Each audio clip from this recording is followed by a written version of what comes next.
All right, good afternoon. It's good to see everybody. It's an exciting day for Arizona football. I'm really excited to introduce you all to Coach Doege. We can't wait for him and his family to join us here in Tucson, Arizona. The process was really interesting. We talked to a lot of great football coaches, and at the end of the day, just our conversation, our time with Seth was really compelling. He's in the facility around our coaching staff. We talked football, we talked philosophy, we talked big picture, and fine details. And we were just incredibly impressed with his, how he thinks, his philosophy on just football, just what he did this year. His first year calling the offense at Marshall, winning the Sun Belt Championship and how special that is. And those are things that we want to do here, right? We want to be in competition for the Big 12. And we think bringing him here and getting him working with our players and being in this community is going to be incredibly impactful for what we want to do at University of Arizona. Okay. Wait for the mic to come to you. We'll start with Justin on the right here. Oh, okay. Oh, apologies. I'm getting out of order. Coach, sorry about that. Well, first of all, I want to thank Coach Brennan and Desiree for the opportunity. Extremely grateful. Me and my family, we're very excited to be here. There's something about this state that's I've always been drawn to, and that's me being genuine. Actually, when I told my dad last night that I was going to take this job, he reminded me and said, "Hey, you've always wanted to be there." And so I'm very excited to be here. I'm excited to meet the kids. I think there's a standard of play, a standard of offensive play. It's been, obviously like people like Nick Foles have set the bar around here. So it's time to bring that back, and I'm very excited to do that. My brand of football, as you've seen, as you've researched, we ran the ball really efficiently last year. But I come from the area tree. Mike Leach was a big mentor of mine. So when we installed this offense at USC 3 years ago, when we were at USC for 3 years under Graham Harrell, we led the league in passing 2 of the 3 years. And then, as my journey continued, I got to be around Lane Kiffin and Charlie Weiss at Ole Miss, where we led the SEC in rushing the year I was there. And then fast forward to kind of put my own flavor on it at Marshall. I think we've created a very flexible offense that you can do it, whether it be through the air or on the ground, and be very efficient and score a lot of points. So I'm excited to be back in the Big 12. Again, I'm really grateful for Coach Brendan and believing in me, and bear down. It's time to go make this thing right. So. All right. Now we'll take questions. We'll go mic to Justin. Brent, how many candidates did you hire for this job? And out of the interviews, what made Seth separate himself from the group? So I talked to a handful of people for this job. We brought 3 on campus. And I think and they're all really good coaches, and they're all already successful, and they're going to do really cool things. It's going to be fun to watch their paths and how they continue to grow and develop in that role. But our time with Seth was just, we turned on the film, we watched what they were doing. I think I was excited. He mentioned Coach Leach and Lane Kiffin and Clay Helton and some of the other people that he's been around, and I think that, that was compelling. Just, who raised him in this profession. I think that's one thing that I always think about when I'm hiring coaches is who did he come up under? And he learned, from some of the best offensive minds in football. And I think that's really, really special. Troy? Kind of going along those lines in terms of the interviewing process, how key was it for Seth to have a Texas background and come from that system as you guys are trying to make your way through the Big 12? I think that's critical, and I think, one thing that we haven't talked about yet is just you're talking about a guy who played high school football in the state of Texas, right? His dad was a high school football coach. He played at Texas Tech, Like that part of it, that's going to be a critical recruiting area for us also. So when you combine that, his time in California, his time out west, where it's kind of these really important areas for us to recruit quarterbacks, right? But all positions, not just quarterbacks, all positions. For us, that was something that kind of also was really impactful in our decision. Michael, right here. Hey, for Seth, what appealed to you the most about this particular job, and how would you describe to fans what your offense is going to look like? I think when I first showed up, I wanted to see if it was a fit for me. You know, being around the people and the staff, it was easy. I mean, it was an immediate vibe. I mean, Ben picked me up from the airport, and it was an immediate vibe with him. So from the moment that I stepped off the plane to the moment that I got home, it just felt right. Coach Brandon, obviously, I know who he is. You know, obviously, my time at USC, you know, we kept up with San Jose and what they were doing there. So I know his pedigree, and I know he knows how to win championships. So obviously, I want to be around a guy that I can continue to grow from. And so that was important to me as well. But I mean, it was immediate for me, and I think that's why it went so smooth in the interview process, is because the vibe within the coaching staff, the vibe with Coach Brandon, the vibe with the support guys, it was immediate and it just felt right. And from an offensive standpoint, and let me tell you this too, having a real quarterback doesn't hurt either. I mean, Noah is a real dude, and so I'm excited about being able to have an opportunity to coaching. You know, I've already sent him a couple of text messages. We've texted up back and forth when I accepted the job. We're gonna get on the phone tonight. He's priority number one for me, because obviously this offense is a lot better if Noah's behind center. So from that standpoint, kind of goes back to, you know, what I've been around. Obviously, you know, air raid has been, you know, labeled to me just because of the guys I've coached under. You know, obviously a major mentor to me was Graham Harrell, and he installed the system that I run at USC. For over 3 years, we had a lot of success with it. We were able to run the ball pretty efficiently. Like I said, we led the league in passing 2 of the 3 years. Now we had some real dudes at wideout. You know, we had Drake London, we had Michael Pittman, we had Amon St. Brown. You know, guys like T-Mac. So they were different, and so you were able to throw it and win games throwing it. And then going to Ole Miss, learning the tempo mechanics of that system and how to run the ball, very, very explosive run game, and then having some action shots down the field on top of that. You know, kind of put another layer to what I really wanted to do, and then going to Purdue and try to and kind of bring in what I learned at Ole Miss to Graham and him implementing it, and then going to Marshall on my own and throwing it all together. So to me, what you get on this offense is a very efficient offense that's flexible. So it's flexible to your personnel. So if you got a quarterback like Noah, you can grip it. If you don't, well, now you can still win games and score points, which is the name of the game. Still score points with a guy that maybe be a runner behind center. So you can be flexible to your personnel. It's still simple to learn, right? So the kids can play free in their minds and play fast and not have to worry about a whole different rules, or there's a million different plays in the game plan. They just go play free.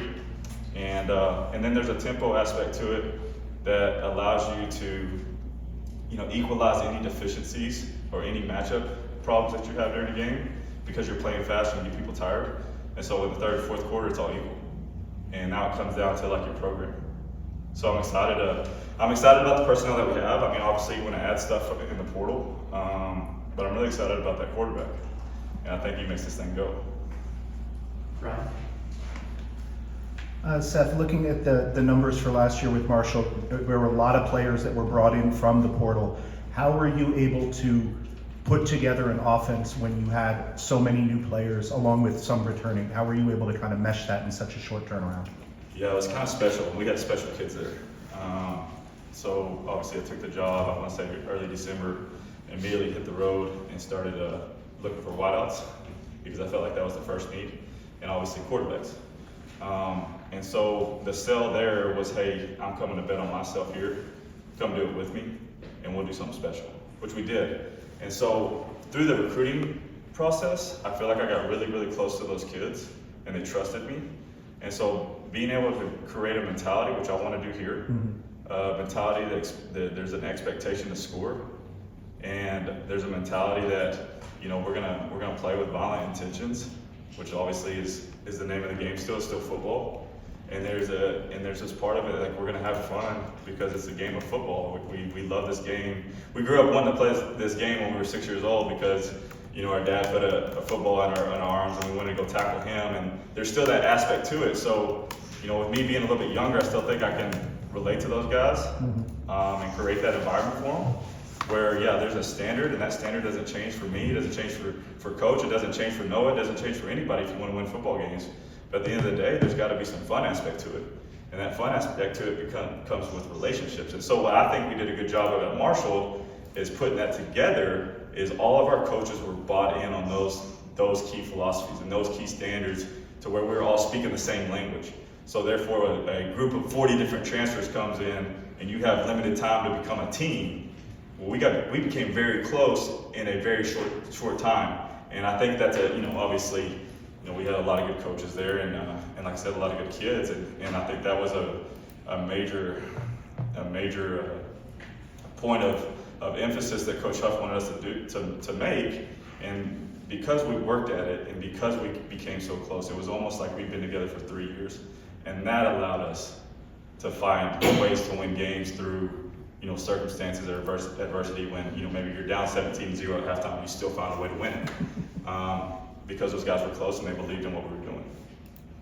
Thank you. Justin on the right here in the front. Hi Seth, welcome to Tucson. Thanks. So as a player, what are some of the things that you learned under Mike Leach?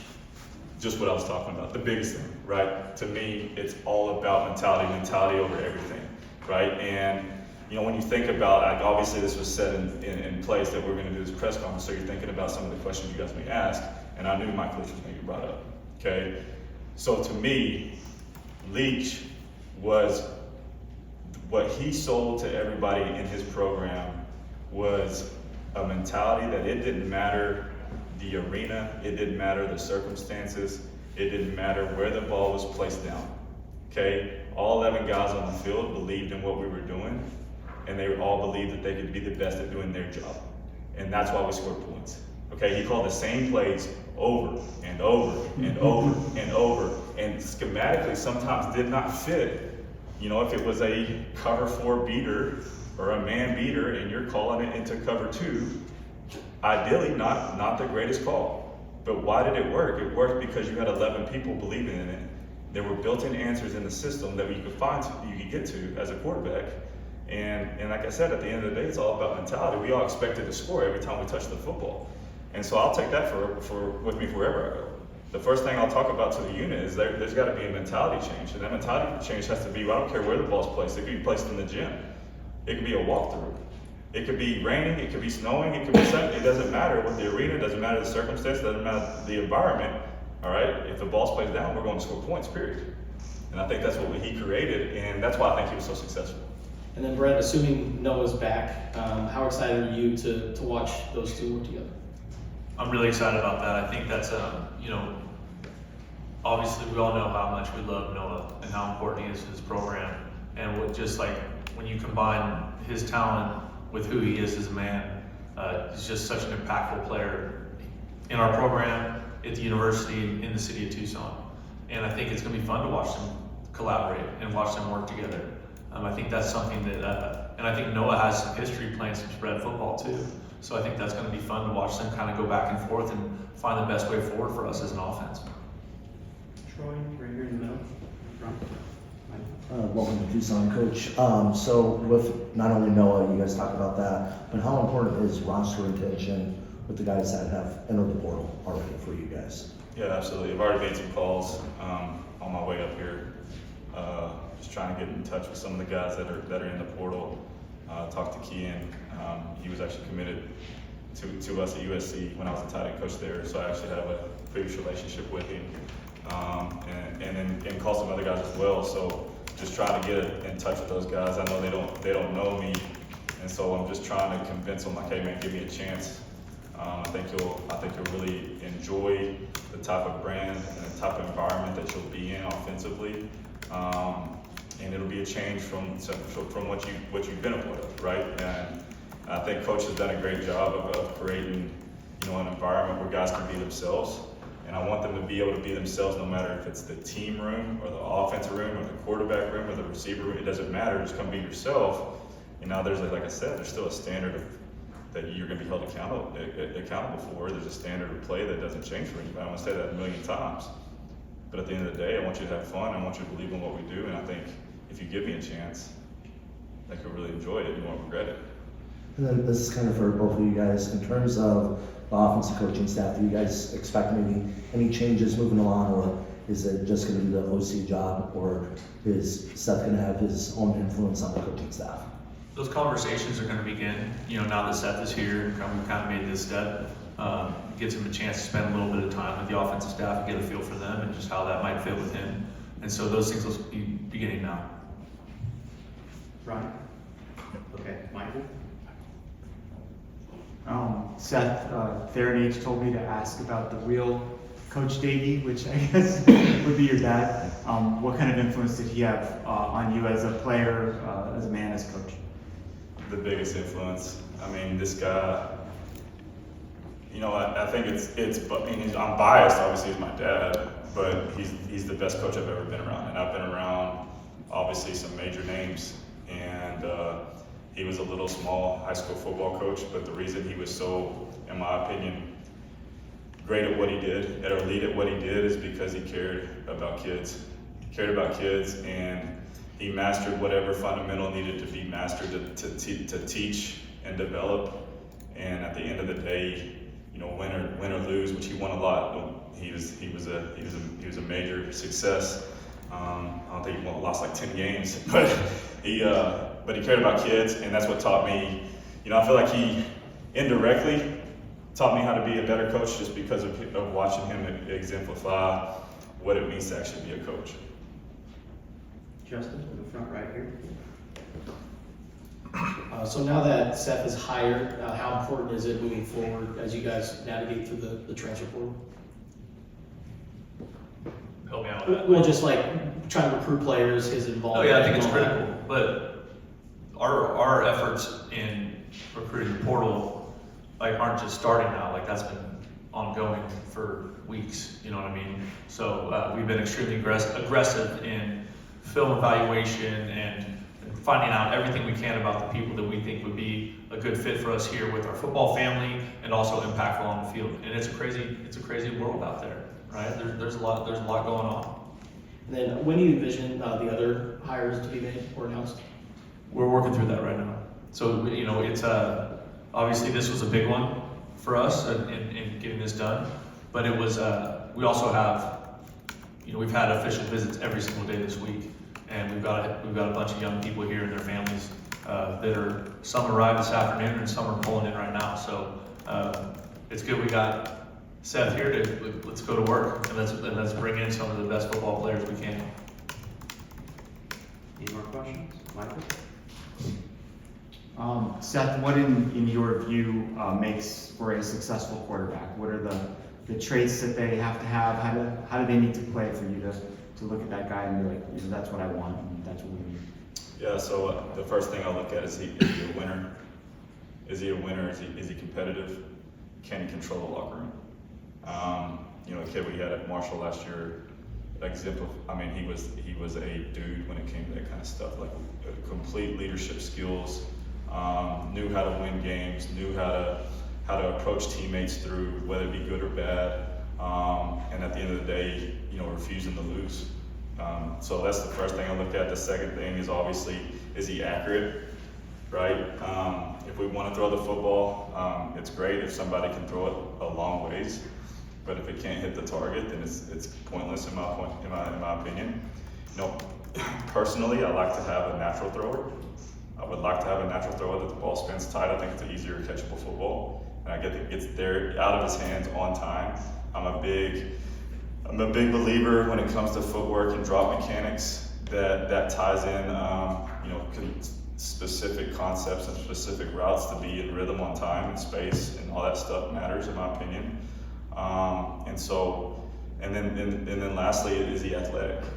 Obviously in Coach Beneva talked about it, the D line today's game is so much better than it used to be, and there's so many different tricks that they have, whether it be games up front, different type of pressure packages and stuff like that. So, you got to have a guy that can process and get the ball out of his hands quickly and athletic enough to, if he needs to, break contain or find a way to get out of a bad situation and keep a play alive that he can extend. And that's where a lot of explosive plays happen. And so, like, you know, just the top of my head, is he a winner? Is he competitive? Is he accurate? And can he extend a play? If I can get those three things done, I think I have a pretty unique quarterback. Can we go to Aaron in the back? So, as someone who's coached across a bunch of different conferences, what would you say the main differences are between them, and what are you trying to bring here? Well, I think, you know, looking at the SEC, you know, obviously, I mean, it's a pretty, you know, the speed of the SEC was huge for me to, like, that's the first thing I noticed, right? Everybody can really, really run. And then you get to the Big Ten, everybody's really big, okay? So big and strong is the name of the game in the Big Ten, in my opinion. And then in the Big 12, to me, there's a little bit of both, right? Even when I played, you had to score points to win. If you look at it now, like, I mean, you guys like want numbers, but if you can average 30 points a game, in my opinion, in the Big 12, you give yourself an opportunity to win. If you don't, it's going to be very difficult. So that's kind of the goal. If we can score 30 plus, we give ourselves a chance to win. If not, it's going to be tough, right? And so, and to me, like, the defenses are getting better in the Big 12, opposed to, like, when I played, there wasn't a whole lot of defense being played. That's why everybody was scoring a ton of points. But now everybody's gotten better in this league of playing defense, and it's a different league. You got different people, like Central Florida, obviously Arizona State. Like, there's different people in this league. TCU is a completely different animal now, opposed to where it was back in the day. And so, to me, it's a way more competitive league. And so, you know, obviously, you know, being at a place, I feel like I'm at a place that can go compete. And if I didn't feel that way, I don't know if I would be here, just because, you know, obviously that's something important to me. I want to be at a place that one has the expectation to win, but also provides resources and is built to win a championship. And so, you know, that was probably the funnest conversation I had with Coach Brennan and Desiree when I was on my interview is, you know, they expect to win. And so that really sold me. And that's something that kind of sold me at Marshall too, a tradition to win. I think here there's a tradition to win and there's an expectation to win. And so everybody's kind of pulling the rope in the same direction to do that. Justin on the right. Two questions for Brent. When you look at his playing career at Texas Tech, what stood out to you? Well, I do like the idea of having your play caller be a guy that played the quarterback position. I think playing that position just gives you a unique insight. I was a really crappy quarterback when I was like a freshman and sophomore in high school, or junior year. Then the coach was smart and said, we're going to put you outside. I do think it gives you some unique perspective, right? Like, he's been in those moments. He's had to, like, orchestrate and run a clock drive. He's had to be able to make those throws and understand timing and fits in space. Way different than somebody that played on the perimeter, right? Way different because he actually had to do it in real time. And so I'm excited about that part of it. I think, you know, whatever decision Noah makes, if he chooses to stay, I think we'll be in an incredible place with Seth and him working together. And then thoughts on Big Jonah and T-Mac declaring for the draft? Those are two great Wildcats. I'm so happy for them. Obviously, whoever gets them is going to get two incredible players and two outstanding people. And I think that's something that's really, really cool. I think those guys, a year ago, they chose to stay and kind of play together. And even through the season not being what they wanted it to be, they still showed up and worked their tails off for each other, for this team, and for this university. And I think that just defines how special those people are. Michael? One question for each. For Brent, are you at all disappointed or surprised at the number of players from Arizona who've entered the portal at this point? And do you feel like you might be able to get some of those guys to come back? I think that remains to be seen. But I think, you know, as I look at it, college football is way different than it was 5 years ago. I mean, shoot, it's way different than it was 5 months ago. And so everybody is doing this and navigating this for the first time. And as hard as that is for me to see those players do that, because there's history there, right? It might just be a year, but there's still a lot of ups and downs. And, you know, struggles and good moments with those people. And so those guys are great guys. I love those guys. And, you know, however it works out over the next few weeks, I understand it, and I'm optimistic that some of them will come back. And for Seth, you alluded to having some sort of a connection to Arizona or something that pulled you here. What is that? I think it was just a feeling of vibe, to be honest with you. I mean, we played here a couple times at USC, and then, you know, obviously visiting. There was something about this place I've always said that I wanted to be here. And so it's really exciting for me. You know, this is not a job for me that's just like, hey, let me go see if I can't score some points and see if I can't find the next one, right? This one to me is like, let's go win a championship here. Let's go do something special where we can stay at this place for a long haul. Like, to me, this is a special place. I wouldn't want to do it with any other head coach, to be honest with you. This guy reminds me of the people that I want to grow into and be like. If I ever get a head coaching opportunity one day, that I want to be like Coach Brennan. I think he kind of sets the standard for me. So he reminds me a lot of Coach Helton at USC. You know, I think there's a lot of similarities there, and so I just enjoy coaching for Coach Helton. I think a lot of the players love playing for Coach Helton, and so I see this kind of being very similar, which is going to win a lot more games. Let's go. All right, that's our time. Thank you. Thanks, guys. Thanks, guys. We all silly like the mayor.